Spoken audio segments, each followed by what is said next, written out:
കൈക്കൊള്ളേണ്ടത്. സിപിഎമ്മും കോൺഗ്രസും മാറി മാറി ഭരിച്ചതുകൊണ്ടാണ് ഈ കേരളത്തിൽ വരൾച്ച രൂക്ഷമായത്.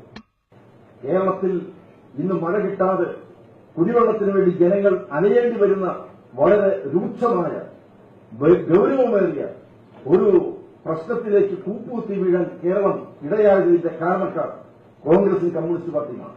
എവിടെയോ എന്തോ ഒരു തകരാറ് പോലെ. നമ്മളെക്കാൾ 30% കുറവ് മഴ മാത്രം കിട്ടിക്കൊണ്ടിരിക്കുന്ന രാജസ്ഥാനിൽ പോലും ഇല്ലാത്ത കുടിവെള്ളക്ഷാമം കേരളത്തിൽ എന്തുകൊണ്ടുണ്ടായി?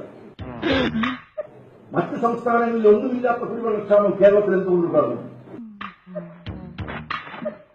മറ്റ് സംസ്ഥാനങ്ങളിൽ ഒന്നുമില്ലാത്ത അരിക്ഷാമം, ഭക്ഷ്യക്ഷാമം എന്തുകൊണ്ട് കേരളത്തിൽ ഉണ്ടാകുന്നു?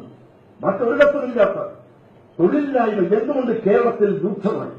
പട്ടിണിയും പരിവട്ടവും കേരളത്തിൽ രൂക്ഷമായി എന്ന ഉത്തരവാദികളാണ് കോൺഗ്രസും കമ്മ്യൂണിസ്റ്റ് പാർട്ടിയുമാണ്.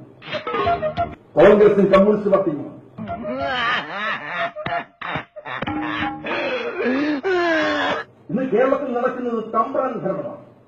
പിണറായിയുടെ ഭരണം തമ്പ്രാൻ ഭരണമാണ്. സിപിഎമ്മും കോൺഗ്രസും മാറി മാറി ഭരിച്ചതുകൊണ്ടാണ് ഈ കേരളത്തിൽ വരൾച്ച രൂക്ഷമായത്.